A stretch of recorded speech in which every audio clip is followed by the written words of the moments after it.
নমস্কাৰ মেধাস শ্ৰেণীলৈ সকলোকে স্বাগতম জনাইছো মোৰ নাম কৌশিক চান্দিল্য ক্লাছ 10 এডভান্স মেথছৰ অনুশীলনী 1.1 1.2 আমি ইতিমধ্যে শেষ কৰিলো 1.3 আমি কৰি আছো আজি কোৱেশ্চন নম্বৰ 4 5 6 ইয়াতে আলোচনা কৰিম ইয়াৰ ৰিলেটেড পিডিএফ খিনি হ্যান্ড ৰিটেন ফৰ্মত ডেসক্ৰিপচনত পিডিএফ আকাৰে তোমালোকক দিয়া আছে তো ডেসক্ৰিপচন আৰু পিন কমেন্টত তোমালোকে চেক কৰিলে এখিনি এক্সেস কৰি ল'ব পাৰিবা ডাইৰেক্ট কোৱেশ্চন নম্বৰ 4 লৈ আহিছো z+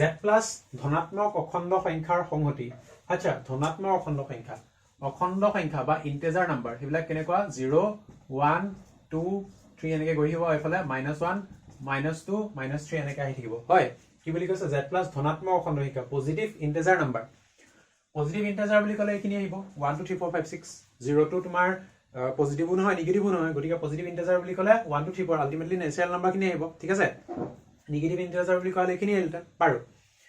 তো কি কৈছে এনেকুৱা আৰু এটো মুছি দিছো হা চলো কি কৈছে z+ আৰু r such that z+ to z+ সম্পৰ্কটোৰ সংজ্ঞা হ'ল r = ইমান ইমান ই এটা সসীম সংহতিনে আৰক তালিকাকৰণ পদ্ধতিত প্ৰকাশ কৰা তো আমি কি কৰিম আৰক তালিকাকৰণ পদ্ধতিত প্ৰকাশ কৰিম আৰু ই সসীম নে অসীম আমি হেতু তাৰ পিছত মানে কম ঠিক আছে এতিয়া r টো কি বুলি কৈছে ab মানে অৰ্ডাৰ পেয়াৰ এটা কৈছে such that কি হ'ব a আৰু b দুইটাই z+ ত থাকিব মানে দুইটাই তোমাৰ নেচাৰেল নাম্বাৰ বা স্বাভাৱিক সংখ্যা আৰু কি বুলি কৈছে a - b এটো a - b টো কি হ'ব দুইতকে ডাঙৰ হ'ব ঠিক আছে মানে দুটা নাম্বাৰ মাইনাস কৰি পেলাই মই দুইতকে মানে ডাঙৰ পাব লাগে ঠিক আছে বাৰু এনেকুৱা অৰ্ডাৰ পেয়াৰবিলাক আমি এতিয়া বনাম তো ধৰা একে প্ৰথমতে লৈছো 3 যদি লওঁ কি হ'ব 3 ললে হ'ব নে 3 - 2 কৰিলে 1 হ'ব নহব 4 ললে 4 আচ্ছা 4 আৰু 1 যদি লওঁ তেতিয়া কি হ'ব 4 পা 1 গলে তোমাৰ 3 থাকিব যেটো দুইতকে ডাঙৰ নেক্সট 4 ললো 4 নালাগে ঠিক আছে আৰু কি লব পাৰিম তোমাৰ 5 আৰু কি কৰিব পাৰিম 5 আৰু 1 5 পা 1 গলে থাকিব 4 দুইতকে ডাঙৰ হয় 5 পা তেনেকে 2 গলে কি হ'ব 3 হ'ব দুইতকে ডাঙৰ হয় নেক্সট 6 6 পা 1 গলে 5 হ'ব 6 পা 2 গলে তোমাৰ 4 হ'ব 6 পা 3 গলে কিমান হ'ব 3 হ'ব দুইতকে ডাঙৰ হয় নেক্সট আৰু কি আনিব পাৰো তোমাৰ 7 নিব পাৰো 7,1 7,2 তাৰ পিছত 7,3 তাৰপা 7,4 7 পা 4 গলে কি থাকিব 3 থাকিব আৰু কি নিব পাৰো ধৰা 20 লৈ আহিলো 20 পা 1 গলে কিমান 19 20 পা তোমাৰ 2 গলে কিমান 18 এনেকে গৈ থাকিব ঠিক আছে নেক্সট আৰু কি কৰিব পাৰো তোমাৰ 100 আনিব পাৰো হয় 100 পা 1 গলে কিমান 99 100 পা 2 গলে কিমান 98 তেনেকে 100 পা 90 গুছি গলে কিমান সৰি মাইনাস নাহে একচুয়ালি তো কমা আহিব 100 পা 90 গুছি গলে কিমান থাকিব 10 থাকিব তেতিয়াও কি দুইতকে ডাঙৰ গতিকে আমি এনেকুৱা এডৰা পাই গৈ থাকিম মানে ঠিক আছে গতিকে কি হ'ব ই এটা সসীম সম্পৰ্ক হ'বনে নহয় লিখিবা এতেকে r এটা সসীম সম্পৰ্ক নহয় সসীম সম্পৰ্ক নহয় লিখো না এলা তো লিখিবা তো এটো আশা কৰো বুজি পাইছা চাগে কোৱেশ্চন নম্বৰ 5 লৈ আহিছো কোৱেশ্চন নম্বৰ 5 a = ইমান আৰু b = দুটা সংহতি আৰু r সম্পৰ্কটোৰ সংজ্ঞা হ'ল r = x, y such that x ৰ দ্বাৰা y সম্পূৰ্ণকৈ হৰণ যায় আৰু x belongs to a আৰু y belongs to b সম্পৰ্ক আৰক তালিকাকৰণ পদ্ধতিত লিখা টেবুলাৰ ফৰ্মত লিখিব লাগে তদুপৰি আৰক কাৰ চিত্ৰ আৰু মেট্ৰিক্স তালিকাত লিখা কাৰ চিত্ৰ আৰু মেট্ৰিক্স তালিকা লিখিব লাগে ঠিক আছে প্ৰথমতে a আৰু b দিয়া আছে লিখি ললো আৰু r সম্পৰ্কটো আমি এতিয়া লিখিম কি বুলি কৈছে x ৰ দ্বাৰা y সম্পূৰ্ণকৈ হৰণ যায় মানে x এ y সম্পূৰ্ণকৈ হৰণ যায় গতিকে ই ইয়াক সম্পূৰ্ণৰূপে হৰণ যাব লাগে ন ঠিক আছে এতিয়া 2 এ 3 হৰণ যায় নে নাযায় 2 এ 6 হৰণ যাব গতিকে 2,6 প্ৰথম আহিলে 2 আৰু 10 আহিব দেখা দেখি কথা 2 এ 10ক যাব 7ক নাযায় নেক্সট আহি গল তোমাৰ 3 এ কি হৰণ যাব 3ক যাব obviously হয় আৰু কি হ'ব 3 এ 6ক যাব 10ক নাযায় 7ক নাযায় 4 এ কাক যাব তোমাৰ 4 ইয়াত নাযায় কাকো নাযায় 4 এ কাকো নাযায় তাৰ পিছত নেক্সট তোমাৰ 5 আছে 5 এ কাক যাব 5 এ যাব 10ক হৈ গল আৰু কিবা আৰু নাই এইবা বিলে লাগে হা ঠিক আছে তো নেক্সট কি কৈছে সম্পৰ্ক আৰক তালিকাকৰণ পদ্ধতি লিখা লিখিলো তদুপৰি আৰক কাৰ চিত্ৰ কাৰ চিত্ৰত লিখা বুলি কৈছে ঠিক আছে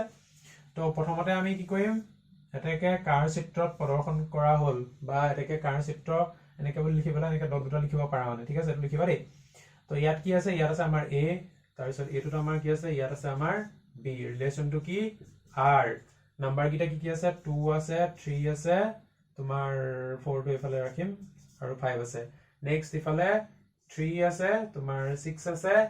আৰু 7 টো অকন সাইডত ৰাখিম আৰু 10 আছে ন এটা কি কৰিব লাগে কাৰ মাৰিব লাগে ইজি 2 এ কাক যাব 2 এ যাব 6 2 এ যাব 10 3 এ 3 যাব 3 এ 6 যাব আৰু না যায় 5 এ তোমাৰ ডাইৰেক্ট 10 যাব আৰু কিবা আৰু নাই আদায় ঠিক আছে গতিকে এটো একদম ইজি মানে তাৰ পিছত মেট্ৰিক্স তালিকা বুলি কৈ পেলাই এনেকৈ লিখিবা মই লিখিছো ৰে মেট্ৰিক্স টেবল ৰিপ্ৰেজেন্টেশন মেট্ৰিক্স তালিকাত প্ৰদৰ্শন বুলি লিখিব পাৰা মানে ৰিপ্ৰেজেন্টেশন ঠিক আছে তো লিখিব পাৰা কেনেকে প্ৰথমতে আমাৰ আদিকেটত কি আছে 2 3 আৰু 5 আছে ন গতিকে 2 প্ৰথমতে লিখিবা এটো x টো তলফালে যাব y টো যাব সাইডলে হয় আৰু কি আছে 2 3 5 আছে 2 3 আৰু 5 আছে এফালে কিমান আছে 3 6 10 আছে এফালে লিখিম 3 তোমাৰ 6 আৰু এফালে 10 এতিয়া বক্স বনোৱা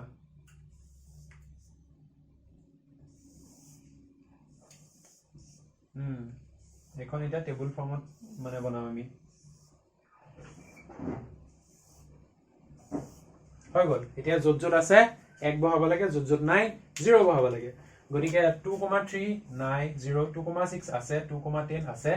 3,3 আছে 3,6 আছে 3,10 না 5, ইমান নাই আছে হৈ গল মেট্ৰিক্স টেবল ইজি তাৰ পিছত কি কৈছে তাবা একো নাই কোৱা ওকে নেক্সট কোৱেশ্চন নম্বৰ তোমাৰ 6 5 নং প্ৰশ্নত দিয়া r সম্পৰ্কটোৰ r ইনভাৰ্স নিৰ্ণয় কৰা লগতে dr ইনভাৰ্স r ইনভাৰ্স উলিওৱা গতিকে ইয়াৰ যেটো বিপৰীত সম্পৰ্ক আমি হেতু উলিয়াব লাগে সো মই বেছি মেহনত নকৰো মানে ডাইৰেক্ট এটো কোৱেশ্চন নম্বৰ 6 বনাই দিছো আৰু r ইনভাৰ্স টো লিখিব লাগে এফাল লিখিছো দে এইখিনি বুজি পাই যাবা বা ঠিক আছে এইখিনি লিখিছো therefore আচ্ছা ৰবা বেলেগ এটা কালাৰ ৰাখো ৰেড কালাৰ লিখিছো ওকে therefore r ইনভাৰ্স ইয়াতে লিখিছো দে ঠিক আছে তো কি হ'ব 6,2 হ'ব 6,2 আৰু কি হ'ব 10,2 10,2 আৰু কি হ'ব 3,3 চেঞ্জ নহয় তাৰ পিছত 6,3 আৰু কি হ'ব 10,5 10,5 হৈ গল আমাৰ r ইনভাৰ্স টিপটপ ওলাই গল এতিয়া কি কৰিব লাগে dr ইনভাৰ্স ডোমেইন অফ r ইনভাৰ্স আৰু ৰেঞ্জ অফ r ইনভাৰ্স উলিয়াব লাগে একিনটা অকমানকে কৈছো দেই তোমালোকে ইয়াৰ তলতলৈ কইবা therefore domain of r inverse কি আছে ডোমেইনত কি আছে 6 আছে 10 আছে 3 আছে 6 10 আৰু 3 আছে 6 10 আৰু 3 ঠিক আছে আৰু therefore range of r inverse or range of কি আছে তোমাৰ 2 আছে 3 আছে আৰু 5 আছে 2 3 আৰু 5 গটিকে এটো হৈ গল আমাৰ ডোমেইন এটো আমাৰ হৈ গল ৰেঞ্জ তো আশা কৰো এটো বুজি পাইছা সগে গটিকে এ আছিল আমাৰ কোৱেশ্চন নম্বৰ তোমাৰ 4 5 আৰু 6 ইয়াৰ পিছৰ কোৱেশ্চন কিটা আমি ইয়াৰ পিছৰ ভিডিওত আলোচনা কৰিম বস্তুখিনি হেল্পফুল হলে কমেন্ট বক্সত জনাবা লাইক এটা কৰিবা বাই বাই কৈ আছো কিয় এলগৰিদমটো কাৰণে thank you so much for watching stay curious keep learning